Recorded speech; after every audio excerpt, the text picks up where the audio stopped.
Hello and welcome to another episode of 57% True. My name is Jason, your host, and tonight we've got a really cool guest. Known this girl for quite some time, and we're actually recording almost coast to coast. I'm in Ohio, she's in California. Pretty sweet deal, and I appreciate her taking the time to chat with me and the rest of you here too. So without any further ado, I will introduce my good friend Amy. Say hi to everyone. Hello. Hello. Feel like we just did this. We started recording and then internet crapped out, and so we're just doing it all over again. But now that we got everything going, why don't you tell a little bit about yourself here to everybody? Let's see. My name's Amy. I am 40. Had to finally take that into reality. Grew up in Ohio, went to school, graduated with an engineering degree, found a job, moved out west, and I've been out here ever since. Now, when did you move out there, roughly? 2003. So, I've been out there for over 17 years. Goodness. I didn't realize it's been that long. Yep. That's cool. And when I moved out there was no such thing as data in Google Maps. Right. And I remember I had to go to AAA to get a triptych. No, seriously, I had to get a triptych. It was like highlight to flip over to the next page to make it to the, keep going. Right. Yeah. And are you okay with saying roughly what your job is, at least, or is that classified? Okay. No, it's not classified. I am an engineer. I work for the federal government. We'll leave it at that for now, depending on where we go. Yeah, fair enough. So. That's cool. But see, people, I have important people in my life, and I want to share them with you. So, yeah, federal employee, take that. So, anyway, wanted to kind of discuss, since we haven't seen each other for a while, too, and we like to talk about differences in our lives.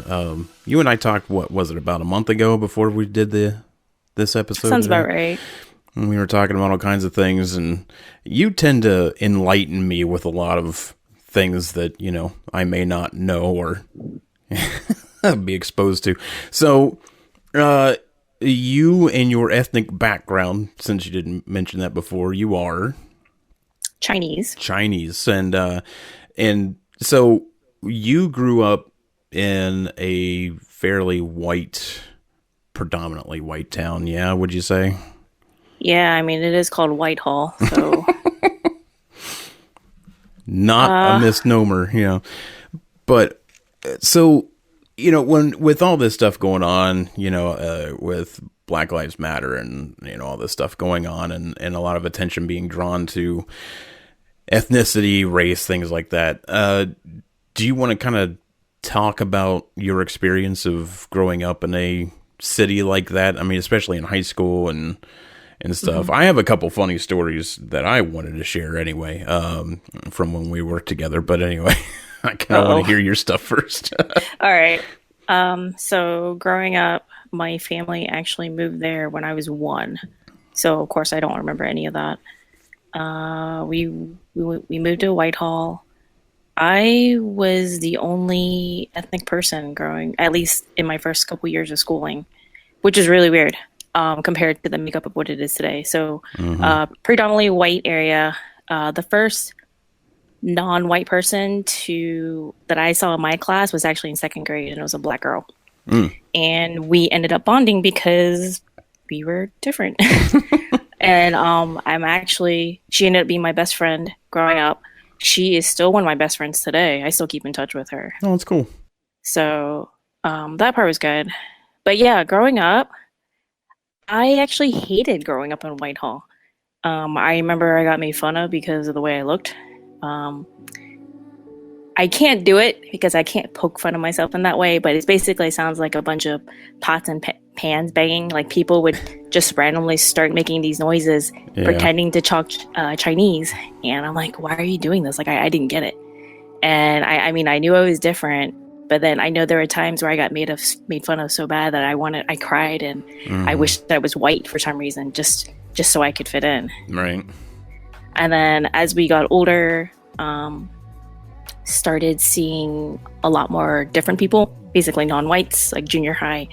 I know there was a lot more Asian ethnicities in the group. At that time, like even for me, I only knew of Chinese, Japanese, and Korean. I didn't know about Laotian, Filipinos, like all the Southeastern Asian countries, not till I was much older.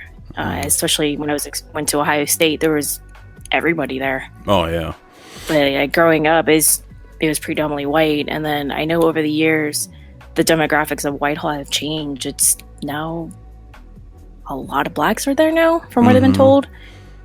Also, the reputation of Whitehall wasn't that great either growing up, and I know at one point when we were making friends in college, we would find out, oh, we're local, we're from Columbus. That's great.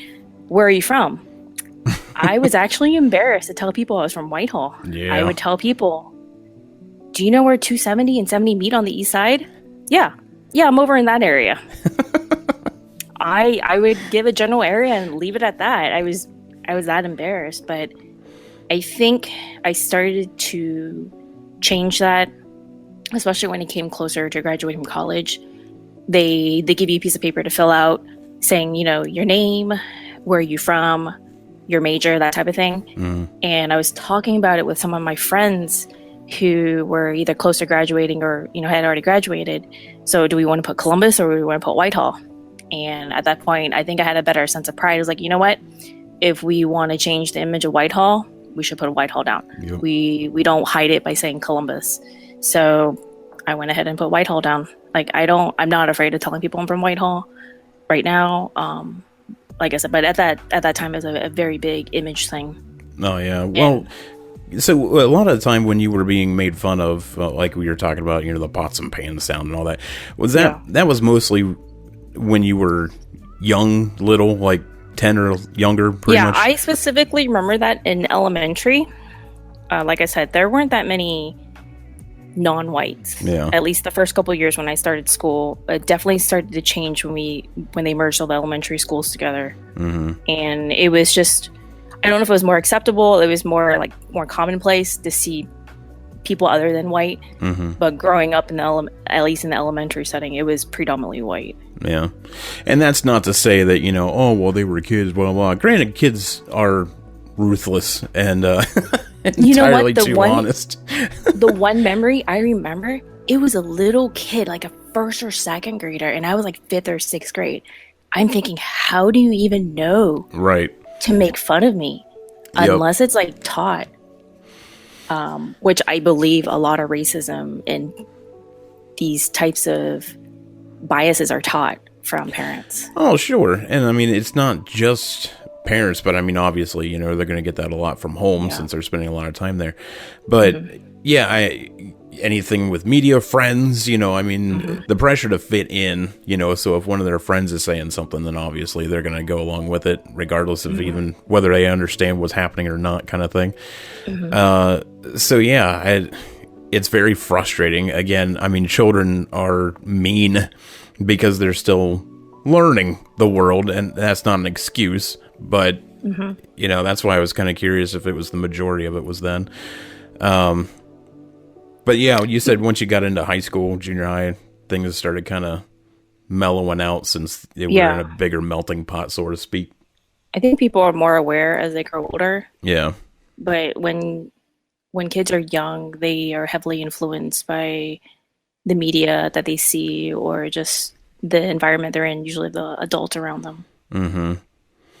I remember even when I was in kindergarten, there was a girl that unfortunately, got bubble gum in her hair, and her parents cut her hair, and it was very short like a boy. And so, of course, that's all that the kids would tease her about. And it was horrible. And then I saw her start crying, and that was when I was like, okay, so this probably isn't a good thing to do anymore.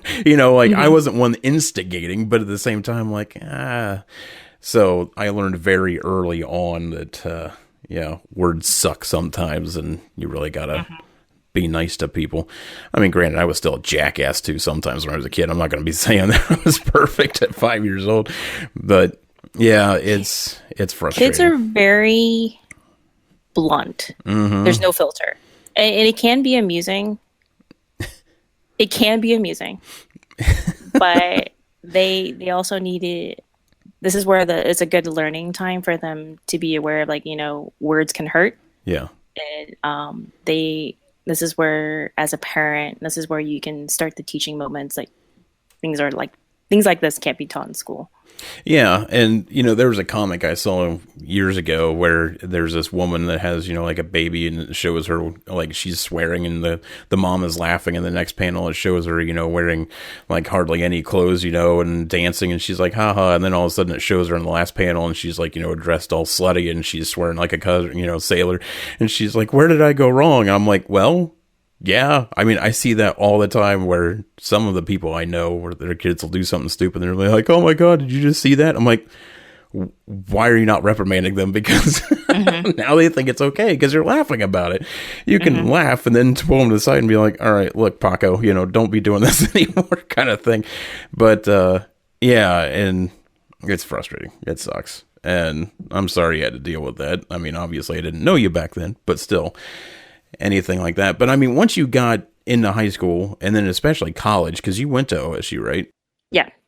So, I mean, OSU, I've read that Columbus, Ohio is one of the most ethnically diverse cities in America. And I was like, Columbus, Ohio, of all places where you talking? But when you go onto OSU's campus, it's obvious why. Like, there's just, I mean, I think there's representation of everything in there, like every type of ethnicity, and it's really fantastic. I don't know. I mean, how was your experience there as far as that went? Let's see. Ethnically diverse, I definitely did not see that growing up. At least not until I went to school. Right. On campus, yes, there's like everybody. I know growing up, like I said, there weren't that many Asians or at least Chinese people that I knew of. So I tried joining these student organizations. And for some reason, I couldn't be friends with them because I wasn't like them. So I remember specifically I wanted to meet more Asian people and, be friends with them, but I didn't fit like them.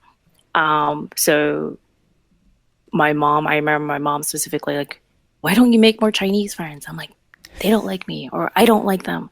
And there were two types of people, at least two big groups that I noticed. The ones that had a lot of money who basically came over to party. I did not fit in because I did not drive a BMW. I did not party on the weekends. I couldn't speak like them because I grew up speaking kind of like butchered Chinese. I didn't learn it very well, so it's like very Americanized Chinese.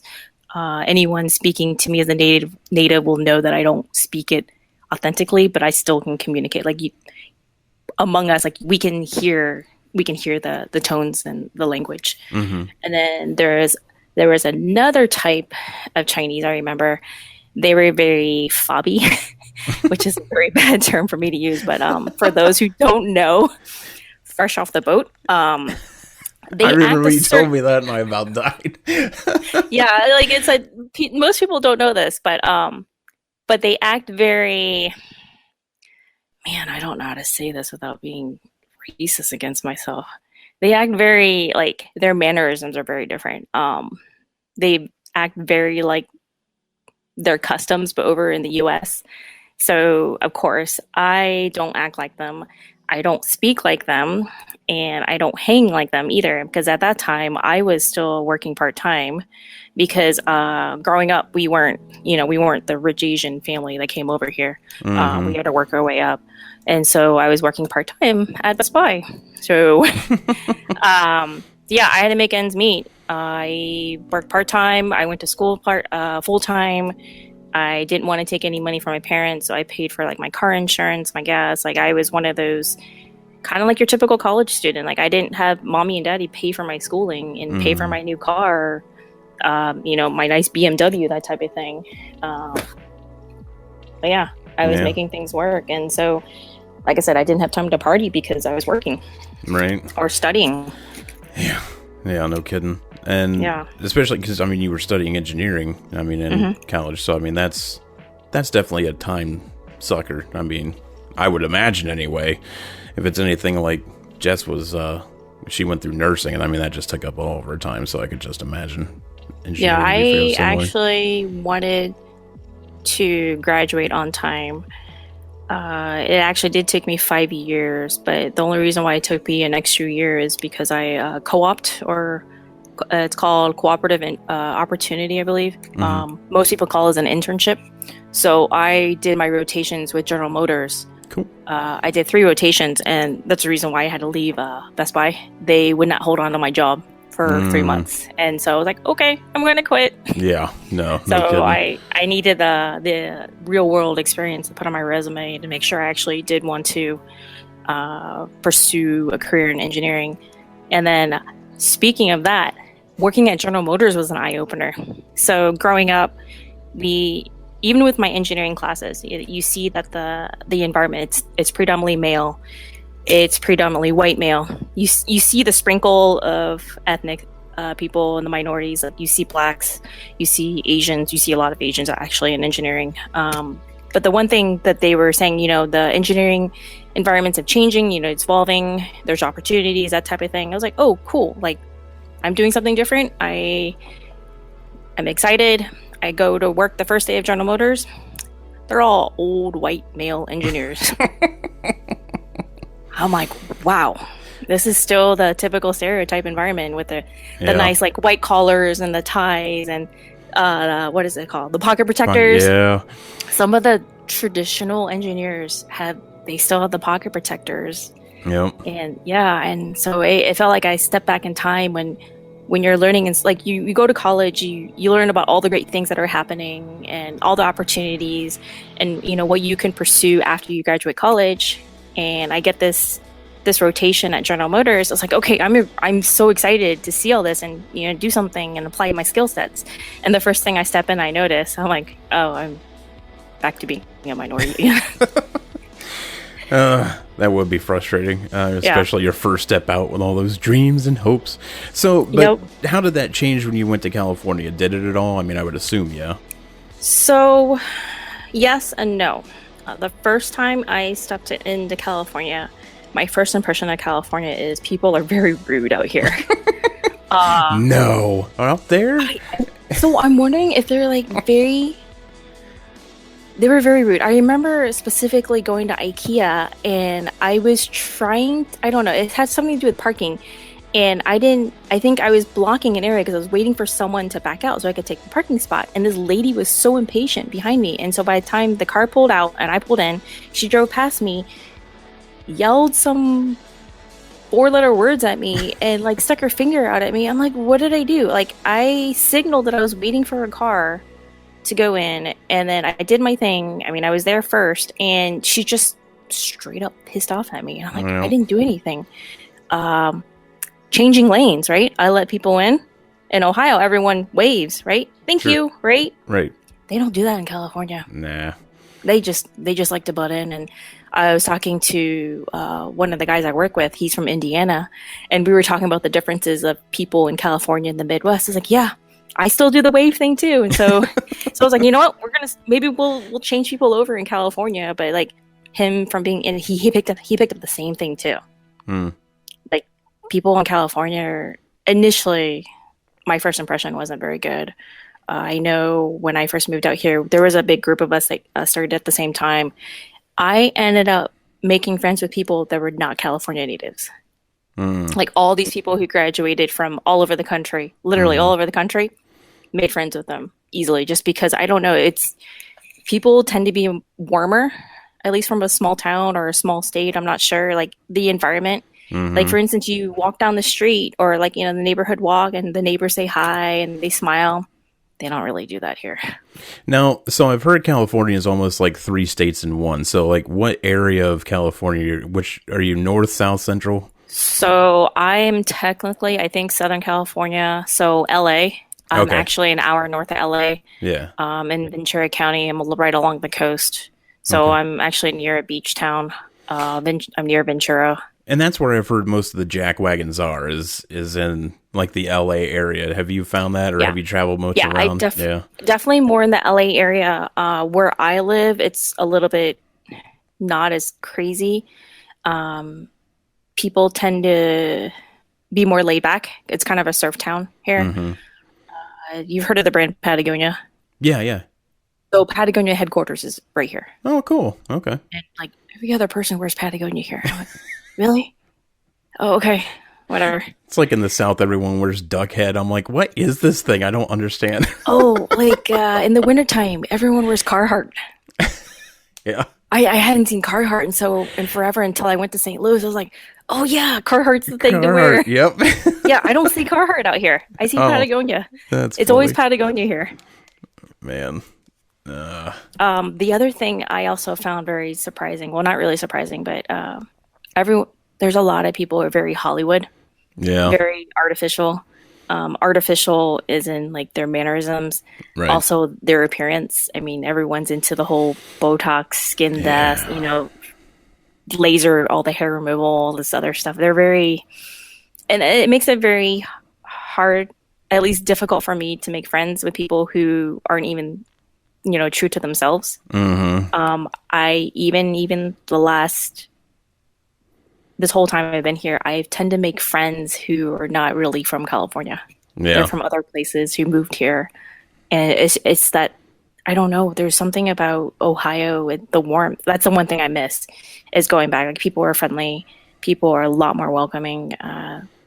They don't judge. Yeah. I mean, No, I've told a story before. I don't know if it was on the podcast or not, but we used to live in South Carolina. Jess was a traveling nurse, so we traveled quite a bit there for a while. When we lived in South Carolina, the central part of South Carolina, I think, is where racism was born. It's just atrocious, and they treat you according to your color, not anything else. They don't have to know anything else about you. And so Jess and I lived there for about a year. We came back home. We walked into a Tim Hortons, and there were two black girls behind the counter, and they both were like, "Hi, welcome to Tim Hortons. What can we get you?" Like, so happy, and we both stopped and looked at each other like, "What the hell just happened?" Like, that's how bad we were so used to, or not used to, the warmth of the Midwest. Oh, it was so frustrating. And then I remember the episode you had mentioned where you gave directions to a lady, but she completely ignored you and asked for directions from the guy next to you who had no clue where.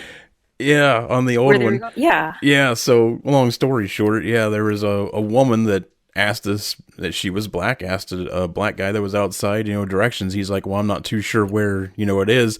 And I said, "Well, actually, it would be," and I gave directions, and she stared at me for about 5 seconds, looked back at the black guy, and was like, "So you have no idea where it is?" And he was like, "Well, I think this guy knows," and she's like, "That's okay, thanks," and drives off. She would have rather have been lost than listen to a white man. Which blew my mind. I'm so not used to that. I don't know. Craziness.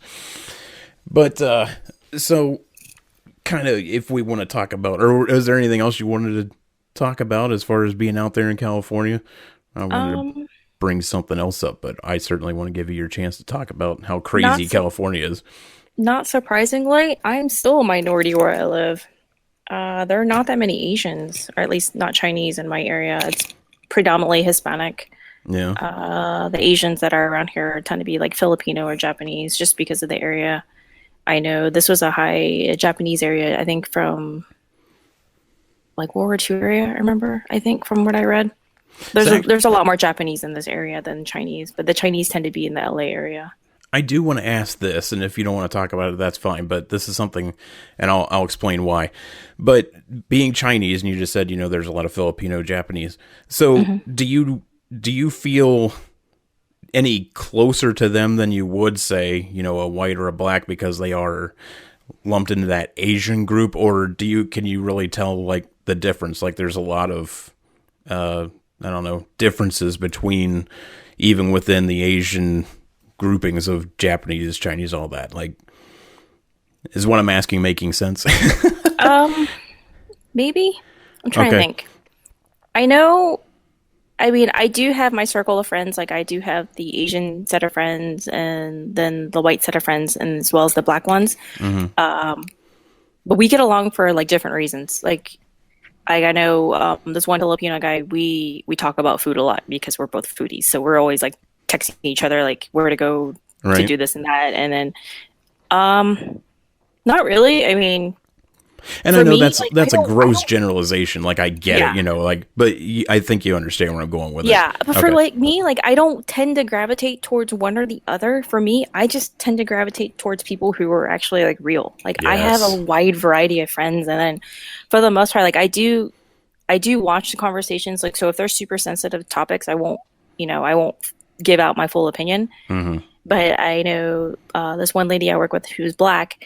There are times where, like, if I don't understand anything black, I'll ask her, and no problem explaining it. Like, doesn't get. I know there are some people who get really offended if you ask them like certain things, and Yes. it's like it's the same as people who ask me certain things about being like my ethnic background. I'm like, I don't get offended. I don't mind that you're asking. It means you're willing to learn something from To me learn, right? Yeah, and instead of making assumptions about me. that's why I always get mad when people get mad at me. I'm like, listen, I'm just trying to figure it out. Like when I lived in South Carolina, again, I point a lot of my racial tensions to that state because it was just atrocious. But anyway, yeah, like there was a guy, Rodney. He and I taught each other quite a bit about relations and differences. Like I always say, up here it's more socioeconomic. It's not necessarily race. Whereas down there, it's literally the color of your skin. And that's what he would do whenever I would say, why were they talking like that? Or why would they act like that? And he would, like, tap his wrist, like that. And I'm like, oh, okay. Like, that was just the nice way of saying in public is because I'm black. And I was like, good Lord. But the reason I was asking about that was because there were multiple people down there that told me that a lot of times there's even racism within the black culture. Like, if you're not black enough, then what's the point? If you're light skinned, you're looked at as better than someone with really dark skin. And I was like, that's the weirdest thing I've ever heard. Like, I never thought about racism within their own race. Just So anyway. that happens in the Asian community too. Really? As well. Okay. Yes, it happens in the Asian community, and it also happens within the Chinese community. So the one thing I remember growing up, so they tend to look at darker skinned Asians in a negative context. And I remember growing up, my sister and I were doing swim lessons, and of course, when you're out in the sun, you tend to tan. Yeah. And so we had to fly back to China at the last minute because my uncle was dying of cancer. And when we went back there, I guess like some of the relatives had made derogative comments about us. Like, so translation is really bad, but basically they're like, where did you pick up these farm kids? So, the people who work on the farms are going to be darker skinned. Mm-hmm. And they saw how dark we got. And they're like, where'd you pick them up from? And so we were already judged because of the way we looked, but we were just tan because we were swimming all summer. I know also in the Asian community, it's best perceived to have light and fair skin because the working class tend to wear, at one time stereotype, working out in the fields, that type of thing. The non-working class were, in pristine physical shape or, their facial features were a little bit whiter because they were inside all the time, which is funny because I remember growing up, all the white girls all wanted to be tan. That's just in the what I was middle going of to winter. say. Yeah, and I'm like, it flip flops because like all the Asians want to be very white, fair skin, and all the white girls wanted to be tan. I'm like, I don't get it. Like I was confused in like culture and skin color, and for me, I just got tanned in the summertime, just like any other normal person. And I tend to get a little bit more pale in the winter. And, oh well. Right. No, I always thought, and I brought that up to some of my black friends down in South Carolina. I was like, isn't it funny how, your being darker skinned is actually a negative within your race, whereas whites, it's like, oh yeah, we got to go tan, and it's like, yeah, the darker, the more makes pretty. No sense. Yeah, it's so strange. But I guess maybe it's because I don't know. I wonder what that is. Maybe just because it's different, I guess. I don't know. There was something that I had read years ago. I wish I could find it again right now, but was talking about what the quote unquote perfect human would look like as far as, features and things like that. And they basically took all the different races, put them together in a computer and just saw what came out. But it was like almost like an olive toned person, like the skin or whatever. And it wasn't dark, but it wasn't, pasty white like myself. And it was kind of interesting, but when I started learning about, like you were talking about, within the Asian culture, darker is seen more as a working class, or with the African American culture, the darker isn't seen as pretty as lighter skin. And yet here we are trying to get tan. It's almost like we're all trying to get to that middle whatever. Yeah. Yeah, it was kind of neat, but it was just kind of interesting too. So Yeah, they judge people right away by their appearance, skin tone.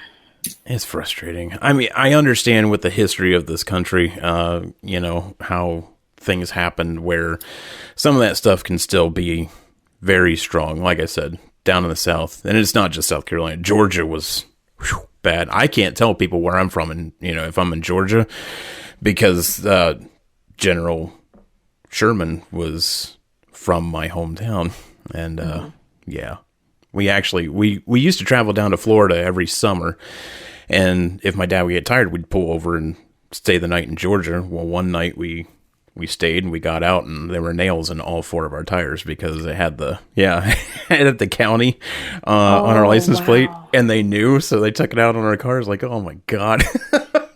So we didn't do that anymore, but yeah. People are ignorant. I know. It's like know nothing about us. It's not like we were like, yeah, damn Southerners. I don't know. Speaking of ignorant, Oh, so when I first moved out to California, the basic introductions. Oh, what'd you major in? Where are you from? mm-hmm. And I got these weird looks when I told them I was from Ohio. And I'm like, what, you're not from California? I was like, no.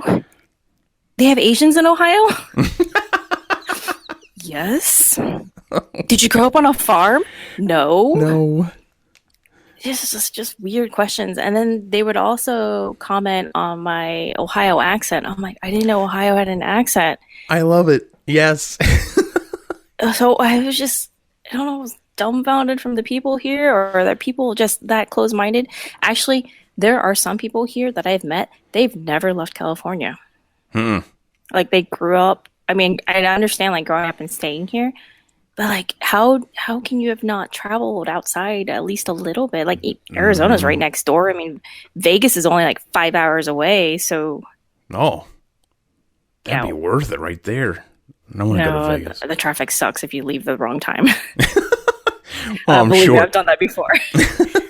Never again. I'm really hoping this year we can get out to Vegas if everything clears up at least a little bit enough. That'd be Yeah. fun.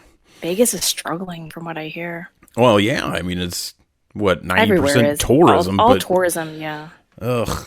But yeah, I could imagine places like that, or even Niagara Falls, and all that's got to be hurting. Goodness. But that'll give us a good segue into our next part, which was we'll be taken care of with all those crazy stimulus checks. So Amy and I had a conversation off mic, this same conversation about a month ago. We were talking about these stupid stimulus checks and how it's a little frustrating. The big thing with the stimulus checks, as I'm sure all of you listening know what the stimulus check is, but federal government decided to give us a little bit of money to help us out through all the tough times. Well, the first one that came through was $1,200.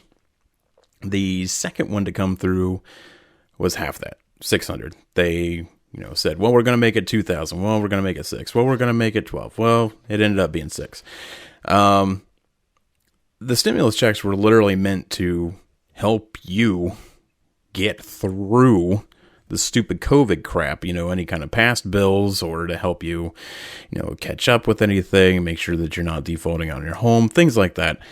And then I had to show Amy that places like Walmart just magically decided to mark down about 5-6 different TVs to about $588. How strange is that?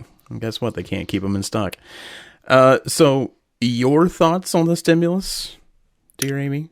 Same, very similar to yours. I understand how they are trying to help those in need. I am just not a fan of people who are abusing it or using it in the wrong ways. I've been hearing about people buying a whole new wardrobe, you know, buying random stuff. I mean, you got food to, you need to buy to feed your family or, pay rent, pay the bills, but instead you're buying new clothes, toys, spending on whatever that's not essential. No, And granted, that really bugs me. yeah, It's like it's no different than people taking advantage of welfare, which And I understand is a temporary thing, but like you don't want to live off well, of welfare forever. it's supposed to be temporary, but there are Yeah. some states actually they've done reviews on welfare in certain states, and I think it's like a third of our states in this country that you can actually live better on welfare than you can if you have a full-time minimum wage job, That's which so is bad. stupid. But my first gut check reaction was the same as you. Like, this is supposed to be putting towards this, or it's supposed to be used for that. I can slightly, and you can fight with me about it, I'm expecting it. I can slightly see where, if people are like, hey, all my stuff's caught up, what am I supposed to do? Give it back or something? So, I mean, they are stimulating the economy with it, at least. It's kind of like if you give someone $100 for graduation and they go out and buy booze and CDs with it. It's like, no, it's supposed to be for your books, jackass. But if they're giving you money, you can't really tell them what to do with it. But at the same time, you and I share the thing where this is what it was supposed to be used for. Just freaking use it for it, right? Like, and if you're fine, it's free money. Like, what about your friends? What about your family? Because that's what Jess and I did. Jess and I have been so far very lucky. And so we ended up using ours to help her parents, since I don't have much family left. And so that that's what we did with the second one. Anyway, the first one, yeah, we needed that one. But the second one's, we got some things taken care of and we were able to help her parents. So that was good. I felt so. The other problem with that is you can't say, well, this person needs it because, they're unemployed or they're minimum wage, where, this person's making, 70,000. Well, they don't need it. Well, I mean, I know there has to be cut off somewhere and things like that, but at the same time, you can't really make a rule or a thing like this that's only going to apply to some people, because eventually you're going to end up pissing off someone. I know. Yeah. Which sucks, but I mean, how else are you supposed to do it, right? Yeah, the first go around, like I was okay with it. I actually did not expect a check, but magically I had some money appear. I didn't get the full amount just because of my salary. I ended up donating it, basically any causes, that type of thing, or I left like super large tips for whenever I got takeout, that type of thing. I was like, I gave it to people who really needed it more than me. The second go around, I didn't get anything, which is fine. Like, I'm not hurting. No. I'm not one of those people who go out and said, I'm obligated this money. Why didn't I get this money? Because I know there are people like that too. Oh, with those people. Yes. Yeah. I see it all day long. Entitlement, I believe that's what it's called. Yeah. That's a familiar phrase in the last 10 years. There's quite a few people like that in California. I think that goes back to my whole image of being artificial. Like, you're entitled to this, that type of thing. There are kids, speaking of entitlement, there are, how when you get your first car, it's usually a beater car, right? At least growing up in Ohio. Right. You get the hand-me-down car, you get something to start off with, right? No, there are kids in certain suburbs in my area.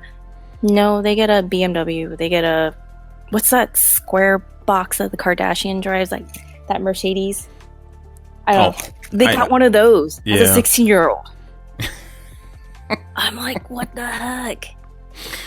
Like, what am I doing wrong? Like, I don't have that much money to buy that car for myself. Like, let alone a teenager who barely just got their license. Like, what are you thinking? Yeah. I know. I kind of lived in a microcosm of that, because when I was in high school, my entire graduating class was like 113 people, which probably blows your mind, depending. No, mine was 144. Was it? Okay. It's small. Really? I thought it was bigger than that. Whitehall's tiny. Remember? Dang on. All right. Whitehall is 5 by 5 square miles. It's a small city. We're Really? stuck in the middle of everybody else. Well, that's true. Okay. I just assumed since it was so close to Columbus, it would be bigger. But, Mm-mm. well, like Jess's graduating class was like over 500, which is just disgusting. But anyway, but like there were still, cliques and whatnot. I get it. Well, there was a girl that was in the popular crowd, but her family didn't have a lot of money based on family health issues and things like that. And yet, for her 16th birthday, she got a brand new Camaro Z28, and I was like, Holy cow. right? I'm like, I, I was happy for her because, I mean, sweet car. But at the same time, like, how the hell are they affording this? And I understand, you want to have her keep up with her friends. It's high school and people are judged on that stuff really heavily. But daggone. And I mean, I could just imagine California with, the money that's out there. It's got to be 10 times as bad. So, like you were saying, Mercedes, for goodness sakes, at 16, forget that. So, speaking of judging, my parents actually did get me a brand new car when I graduated from high school. Yeah. And the only reason why they did that because I was a commuter and they didn't want anything to happen. Like, for instance, like the winter. The winter can be kind of harsh. Yeah. And the last thing is, to take a beater. So they did give me that upon graduation. However, I did drive that thing for like 20 years before I got my next car. Like it was literally being held up by duct tape and C-clamps before I got rid of it. And I remember posting a picture on Facebook and people were really surprised I still had that car after all these years. I remember when we The were... red Jetta. Yes, I loved Yep. that car. But then didn't you end up getting... that was the beater, right? So, no. So the beater was actually a Ford Escort. Okay. And So, then my parents needed another car. I know we got the Corolla, but then yeah, that was the what I was going to Jetta, talk yeah, about. the Jetta was actually my car. Okay. And so I finally I had it in college because of the whole commuter thing. Mm-hmm. And then I drove it out to California since they wouldn't pay to ship my car. Mm. And then I know at one point it went back to Ohio since my parents needed another car and it was just sitting here. And then I forget, it kept going back and forth between California and Ohio. It's made a couple cross-country trips. That's cool. And now it's officially gone. And I was actually a bit sad since I had that car for so long. Oh, no. No, that was a cool car. I remember the Corolla. Like, that was for your parents or was that originally It was for for you? for my parents. Yeah, okay. And like when you first got it, I remember you were so mad about it. I can't remember why. I don't But remember either. it was I forget something like it why. was there. Like the minute you got it, like there was something wrong with it or something. You were like, "See, this Yeah, is my why you don't buy parent- Japanese cars." And Yeah, I remember that. I don't remember why I was mad either. That car's don't not there either. anymore though, but we had that car No. for a while as well. yeah, no, I remember that. It was so funny because I remember a lot of us were like, "That's a Corolla, man. Those things. It's the number one selling car in the world." You know How can why? And then You know why? They were because Corollas were a little bit lighter and they were worried about the winter time, like it sliding. yeah, And so you just do what any other Asian family does, put a 50-pound bag of rice in the back. Yep. And then you just eat the rice when it's like springtime. It's so very Asian. I Yeah. mean, No, I don't know if they do that anymore, but I mean, like growing up, that's what we did. But sure. No, absolutely. I remember when my mom was she went back to college after having me. I was young, but her math teacher was Asian. And of course, in the city that I grew up in, which was excruciatingly white, she was probably the only Asian person within, a 30-mile radius. But I remember asking my mom where to get rice. And my mom was like, "Well, at the grocery store." And she's like, "No, all you have is those little tiny boxes. Like, I need a bag of rice." Yeah. And mom's Yep. like, "Well, what size bag?" She's like, "I don't know, 50 pounds." My mom's like, "What?" Back in back in the late 80s in this tiny little podunk town, it was like 50 pounds of rice. Are you crazy? But yeah, that's why when you said that about weighing it down, I was like, yeah. 50 Yep, pounds you of rice. have to go to the Asian grocery store where they sell those huge bags of rice. I love Asian and Indian markets. Oh my gosh. I fell in love. I started doing like some different like Chinese food cooking and Indian food. I really like getting into this stuff. And I went to this Indian market and like their spices. Oh, Yes. they're so much better there. And then you get so much more for like so much little Yep. money. Oh, it's disgusting. And then I went into a couple different Asian markets up here and I love it. Other than the seafood section. That's a little weird for me still, but Other than that, I love how there's Hello Kitty everything. Because you know I love Hello Yep. Kitty.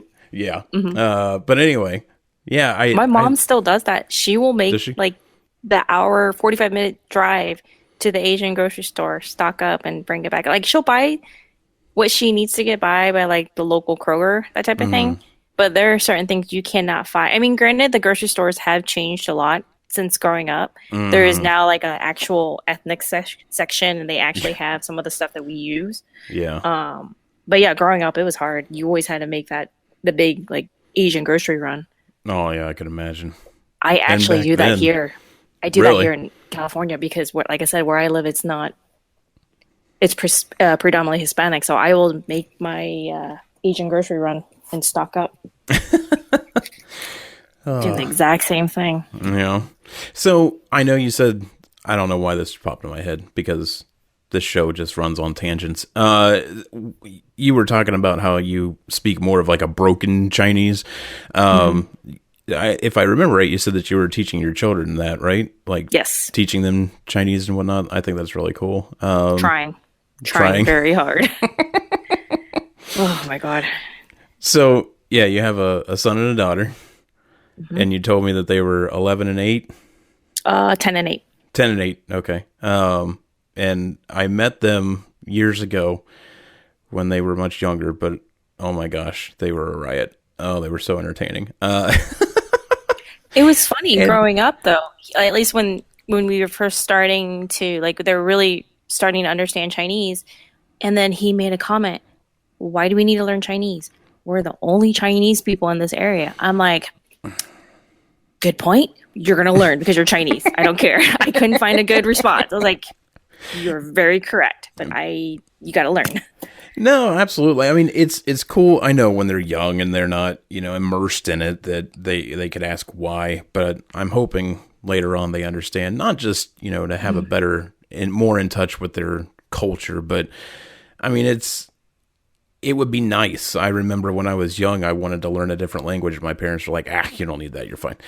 And I never understood. I mean, I know I'm, white bread as it comes. But still, I just always thought it'd be kind of neat to learn about other cultures and stuff. And yeah, that was kind of blown off with me. So hopefully So, soon.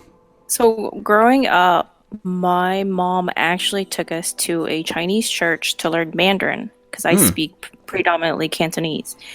And I'm thinking, I don't want to learn. Like, why do I need to learn this? Like, I'm in America. I'm in Ohio. We speak English. Like, shouldn't I be blending in? And like, I actually fought it. Mm-hmm. And I have a better sense of appreciation as an adult now because I have had to use it for work. Uh, I've had to use it even like locally in LA when they don't speak as much English, I'll switch over, and I mean I'll get the service I need, I get the questions answered, and like I see them struggle because they immigrated here, they had the language barrier, that type of thing. They're trying to make a living, that type, just like how my Mm-hmm. parents did it. But I mean, I'll accommodate them, I'll give them business. It's just we need to be able to communicate a couple sentences here and there, and I kind of kicking myself in the butt that I actually didn't take advantage of the opportunities given to me as a kid. Yeah. And so I try to learn as I go right now. The reading and writing kills me because I found out that they had changed the written language. Mm. So I grew up learning traditional style Chinese. That's what my grandpa taught me over the summer. But then when I went through Chinese school, or at least Chinese classes in college, they started switching over to simplified. I could not read anything. So Oh. simplified because they were trying to make it a lot simpler to read. Like some of the characters are very complex, and so Mm-hmm. they simplified it. But since I grew up old school, it was hard for me even just to like I was already struggling learning to read the characters, and now I have to read the characters in a different manner. And I'm like, oh, I just stick with one language. Right. I always wonder because, sometimes when you're installing software or whatever, and ask for the Mhm. language, I've seen where it'll have Chinese and then Chinese simplified. So I always Simplified, wondered, yeah, yeah. okay. So they were trying to make it easier, but as an adult, I appreciate my background and my culture a lot more, Hmm. understanding what it took to come over here. But as a kid, all I wanted to do is not be Chinese. I just wanted to be a white kid because I got sick of being made fun of. I didn't fit in physically. My physical appearance, I was different. Hmm. It's different now as an adult. I want to at least have them understand, their background, what my parent or basically what their grandparents had to go through when they first immigrated over here. You guys are in a much better situation. That's what you're supposed to do, is provide better for the next generation, expect more out of them. And, Right. but I also don't want them to lose their identity, because they need to understand what it took to come over here. And so, like, teaching them a language is also one way to communicate with them too, because my parents speak very little English. My in-laws also are limited in English, and like I said, I just want them to be able to connect to their background. Yeah. So, is there? I know you said that you've been able to use it a couple times there. Is there a way that you could maybe kind of immerse them in that? Like maybe take them somewhere where they might be able to see practical applications. So that way they might have a better. There is Chinese school in some of the suburbs here. I'm just too lazy to drive over there Saturday mornings. I mean, it's no different than my mom, because my mom had to drive to like Dublin Hilliard area where there was more Chinese people. But like Sure. we're on my side of time, there wasn't as many, or I didn't know as many, and they didn't have those schools set up. Yeah. They might have more of them now. I mean, the diversity has definitely changed ever since I left Columbus. But growing up, it was only like pockets here and there. Well, even like when you were talking about going to the Asian markets, to kind of stock up sort of thing, like, do you ever take them with you just to kind of show them, or maybe have them practice, so to speak, Here's the thing. All the Chinese people I know English. So Really? it's like default wise for communication. Yeah. So even with my husband, I speak English to him. It's just easier. Sure. Yeah. But when I speak to them only Chinese. They get really annoyed. Yeah, but that's kind of fun, right? Yeah. And so when they were really young, they thought everyone could speak Chinese and English. So my white friends would come over and they would start speaking Chinese. And I was like, no, you got to speak English to them only. But they can differentiate between who can speak what. But like every Chinese person I know can speak English. So it's just easier. Yeah. Like even, so I would like to take them to visit family in Hong Kong once everything stops being crazy. Yeah. The thing is, like, all my cousins know English. All my uncle knows English. So I don't know if they'll appreciate it, if they'll understand it or not. I mean, it's one of those things, like, everyone around the world makes the effort to learn English. But then it seems like us as lazy Americans, we don't take the effort to learn something else. Right. No, so, that's absolutely true. I'm trying to learn Spanish right now because, like I said, where I live. And I figure what better way to practice. But then I also had that sense of embarrassment, like if I'm going to say something wrong in Spanish. I know. Yeah. So I didn't know, like, the double L. I was pronouncing it like with the double L sound instead of the Y sound for the longest time. I'm like, oh, oops. I can't even claim like white girl syndrome because I'm not a white girl. So. Right. That's fine. Claim it anyway. Yeah. No, I learned a little bit of sign language when I was working retail, and it came in handy a couple times, but I know excruciatingly little. But it was nice because when I did use sign language to them, like, you could just see their faces light up, like, hey, and it was really kind of cool to have that little bit of a connection. But then, of course, they would just start signing like crazy, and I'm like, nope, I know. I know like 4 words. But anyway, no, I was just curious. I mean, I actually learned sign language too. I had a student intern, and our command had paired up with hearing impaired school, I think RIT, Rochester Institute of Technology, and they had sent over a couple hearing impaired students, and so they did an intro to sign for some of the people who would be under us. And the guy I had could read lips, but he could only read lips if I was facing him. Yeah. And then I did a couple things of signs, so that was good. Most of the time I would assign him stuff via email just because it'd be a lot easier to explain some of the terminology. Sure. And I remember I did a baby sign when my kids were little. Oh yeah. Just so we could basic communication. So they would sign me like, they're hungry, used a restroom, they were done with food, and it was convenient because he was like 12 or 13 months old, and he would tell me he was hungry. So he did the sign for eat. Yeah. I was like, and I was doing the dishes, and he like tugged at me, and he did the sign. I was like, oh my God, it finally worked. No, that's great. That's so cool. And I mean, it was great for like what? Because kids start talking around like 18, Yeah. 18, 20 months or 2 years old, but my kid was behind because he was getting 3 languages at the same time. Oh, So he had baby sign, English at daycare, and then Chinese at home. So yeah, a little bit of overload. But still, that's cool. That's awesome. We are reaching the end of our time. I want to thank Amy for hanging out with us for a little bit. Want to give just a little bit of boring stuff. So this is going to be boring for you, Amy, but I'll try to make it quick. So, as we want to talk about different social things on this podcast, the one that I want to use today is donations. Like we were talking about with the stimulus checks, if you don't need it or if you have some extra money you're wanting to donate. A couple of quick things, and this might sound stupid, but go online and search for what these places actually need before you donate. A lot of things, like especially food banks, they will get a lot of food, but they don't get its counterpart to help out, meaning like they get a ton of pasta, but never any sauce.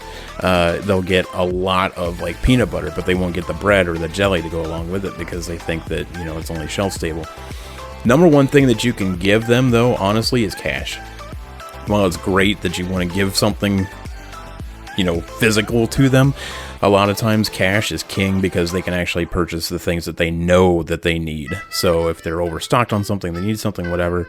But, donating, fantastic, especially right now. There are people in need more now than ever. So definitely look into any kind of donations, see what you can provide, reach out, see the best way you can provide as well. So thank you for listening. Again, check us out on 57percenttrue.com. You need to spell out that percent because if you don't, there's a hole that'll rip in the space-time continuum. So make sure you're 57percenttrue.com. You can also check us out on Spotify. Apple Podcasts finally picked us up, so that's pretty exciting. Wherever you're listening, go ahead and hit that subscribe button. That way you'll know when the next boring episode comes out. And you can also check us out on Twitter and Facebook. At 57percenttrue is the handle for both of those. We have a Patreon.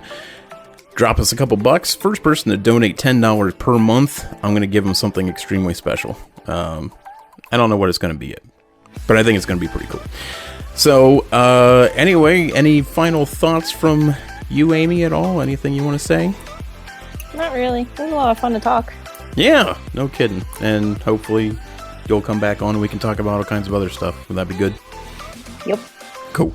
All right. Well, now she's all shy because I'm signing off. So anyway, for my good friend Amy, my name is Jason. Thank you so much for listening. And for the love of God, someone please give me a sign-off message.